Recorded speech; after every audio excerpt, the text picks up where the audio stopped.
Oh, hello there. I didn't see you. I was photosynthesizing. Photosynthesis. Remarkable invention, not? Anyway, we photosynthesize every day, without even thinking about it. Let's take a deeper look at this deep, magnificent process known only as photosynthesis.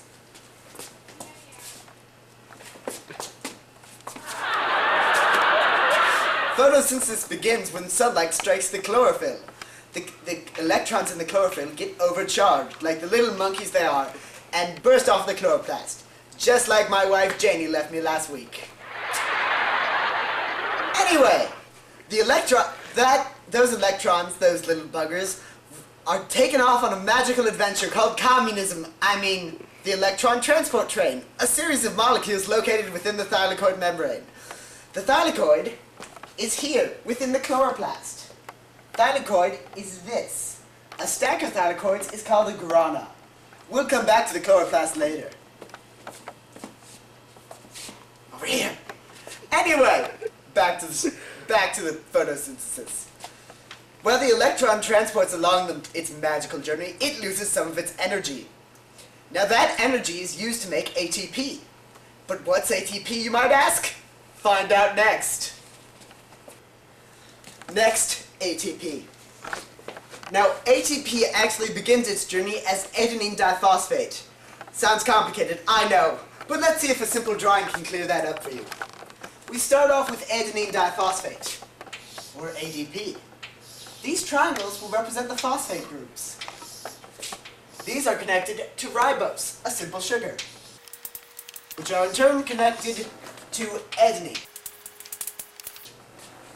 Now, ATP is formed when an additional phosphate group is added to that. Now within there, we store energy.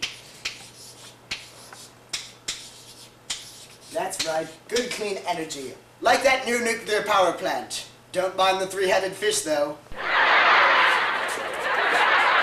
Anyway, when the energy is trapped in the bond, there. And our new ATP is formed, or adenine triphosphate. Now the energy is stored right here, in the phosphate bond. See? Simple. Now let's talk about our friend the chloroplast. Now the chloroplast is lonely. It's lost its electron. So what's it going to do? It's going to brutally rip apart H2O with its bare hands. Excuse me. Hello? Okay. No way. No way. No, I'm not hearing this, girlfriend, alright? Okay. Take a deep breath. Tell me what happened. I like the cute little green ones. I got it so fetch. Oh my god, girlfriend, that is so adorable! If he doesn't date you down, I don't know what his damage is, alright? Alright, love you, catch you on the flip side. Alright, see ya. Oh, sorry about that. Where was I? That's right, our friend the chloroplast. Now the chloroplast has lost its electron. What's it going to do? Brutally rip apart H2O. It takes the electrons from the H2O and becomes stable. Next up, the oxygen is released into the world where cute little forest creatures like bunnies and Tyrannosaurus Rex inhale it and exhale CO2, which we'll come back to later. And finally, our friend H2 joins a friend we like to call NADP. Hey NADP, what's up? You're a real joker, NADP. But wait, where's your friend's H2?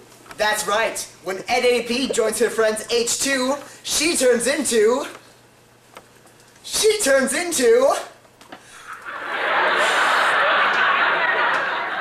actors. I do not get paid enough to... And she's back! NADP H plus H positive. Oh my god, I hate this job! The goldfish, c'est pas marrant, le chat, il veut tous mourir! Vous crevez, il veut tuer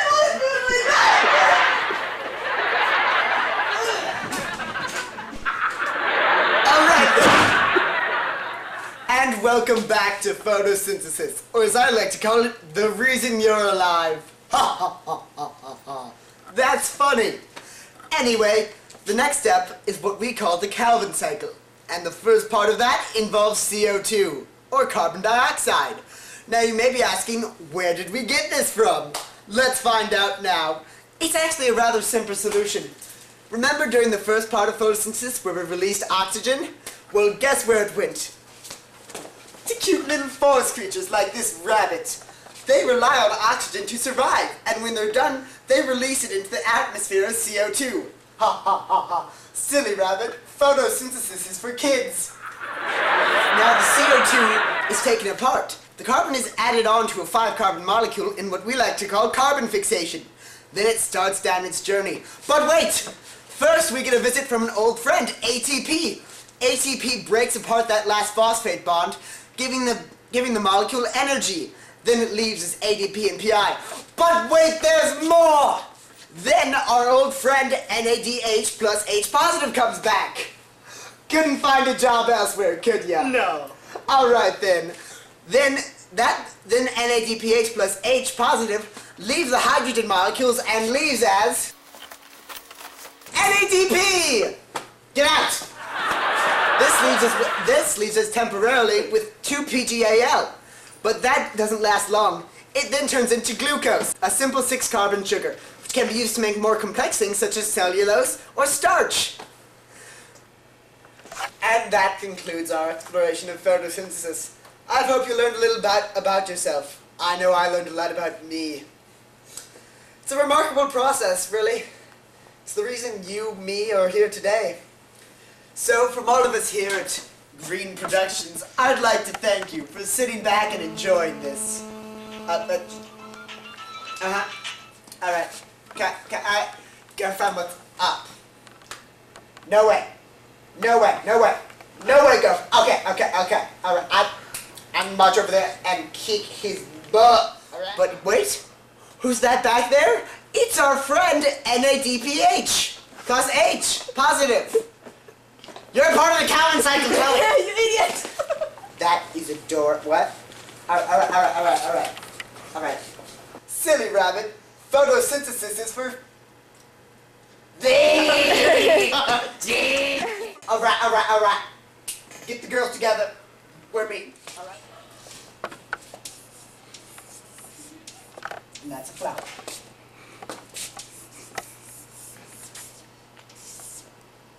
And that's a cat. We'll call him Mitzi.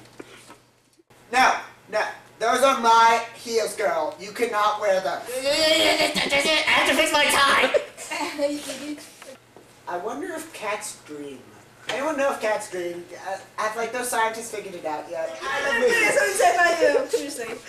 I think I can go with this. I think I should keep it and go to school with it. Yeah, I can go out. No. Wait, what? No. God, we look ridiculous. You do! Oh my god.